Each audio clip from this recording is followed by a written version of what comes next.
Sumainyo ang Panginoon. At sumaiyo rin. Ang mabuting balita ng Panginoon ayon kay San Juan. Papuri sa iyo, Panginoon. Taglamig na noon, kasalukuyang ipinagdiriwang sa Jerusalem ang pista ng pagtatalaga ng templo. Naglalakad si Jesus sa templo, sa portiko ni Solomon. Pinaligiran siya ng mga Hudyo at sinabi sa kanya, "Hanggang kailan mo kami pag-aalinlanganin?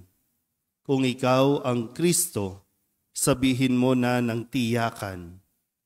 Sumagot si Jesus, "Sinabi ko na sa inyo, ngunit ayaw ninyong maniwala. Ang mga ginagawa ko sa ngalan ng aking Ama ay nagpapatotoo tungkol sa akin. Ngunit ayaw ninyong maniwala, sapagkat hindi kayo kabilang sa aking mga tupa. Nakikinig sa akin ang aking mga tupa, nakikilala ko sila at sumusunod sila sa akin. Binibigyan ko sila ng buhay na walang hanggan at kailanmay di sila mapapahamak. Hindi sila maaagaw sa akin ninuman. Ang aking Ama na nagbigay sa kanila sa akin ay lalong dakila sa lahat at hindi sila maaagaw ninuman sa aking Ama. Ako at ang Ama ay iisa." Ang mabuting balita ng Panginoon. Pinupuri ka namin, Panginoong Hesukristo. Isang magandang umaga po sa inyong lahat. Ngayon po ay Martes sa ika-4 na linggo ng Pasko ng Pagkabuhay at nagpapatuloy po ang tema na ating pong pinagninilayan tungkol sa pagpapakilala kay Jesus bilang isang mabuting pastol. Sinabi nga kahapon, no, siya rin ang pintuan at siya ang dumadaan, no, sa kanya ay magkakaroon ng buhay na walang hanggan. At ngayon, sa pagpapatuloy din ng katigasan ng mga ulo dito po sa tagpo sa ating Ebanghelyo, na kahit na ano ang nakita o ipinakita na ni Jesus bilang pagpapatotoo na siya nga ang anak ng Diyos, ay patuloy pa rin silang nagbubulag-bulagan o patuloy pa rin ang kanilang pagtanggi at yung paghingi ng katunayan kung talaga bang siya ang Kristo.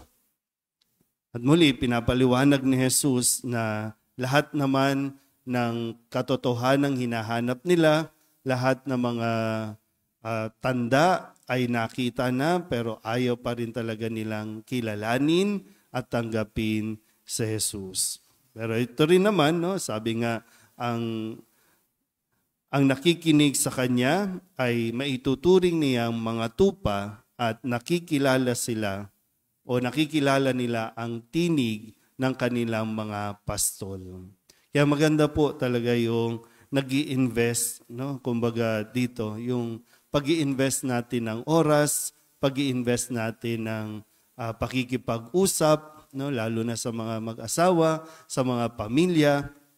Importante po yun, no? Yung nakikilala natin ang bawat isa base sa atin pong na ibabahagi, nakikita, no? Kahit ano man yan, maganda o pangit, yan ay nagiging daan para mas makilala natin ang isa't isa.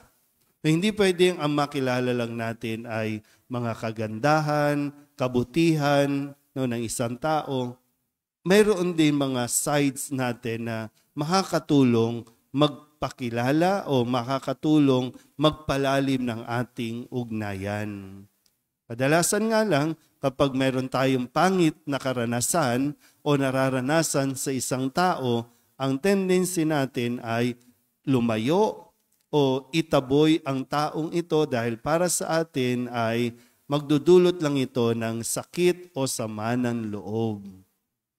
Pero nakakalimutan natin na ito ay bahagi ng proseso na makilala natin kung sino talaga siya, yung tunay na siya. Kaya akala natin, no, kapag dumikit tayo sa Diyos, kapag nagsimba tayo, wala tayong dapat mararanasan ng mga problema. Yan, nagkakaroon tayo ng maling pananaw o maling pag-iisip ng ating pong pagsunod kay Jesus. Kaya mahalaga po, no, sa bawat misa, malaking tulong po ito, no, na sa bawat misa ay nakikinig tayo parati kay Jesus. Kasi hindi po, no, hindi nagkukulang si Jesus o nagkulang si Jesus ng paalala kung ano ang mararanasan ng isang taong nagnanais na sumunod sa Kanya. Pero number one na karakteristik dapat ay marunong tayong makinig sa Kanya. At sa pakikinig natin, doon lalalim ang ating pananampalataya.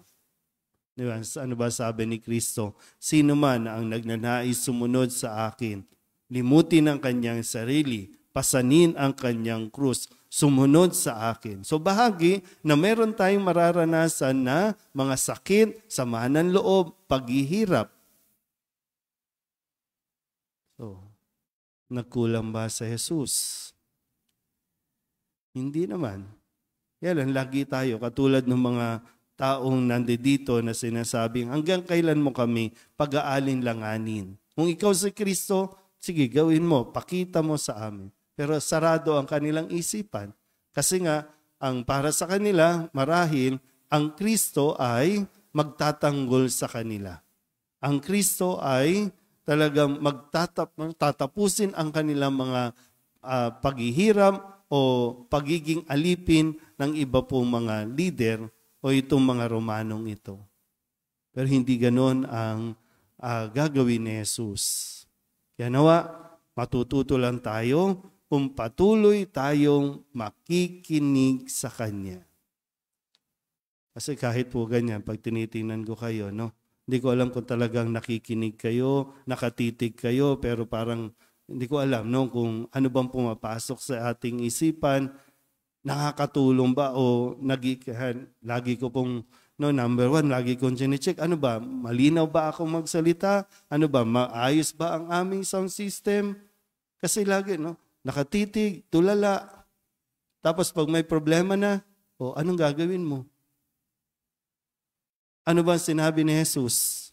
Bakit walang maalala? Bakit walang mapaghugutan na sinabi ni Jesus na sa ganitong pangyayari sa buhay natin, ano ang gagawin mo?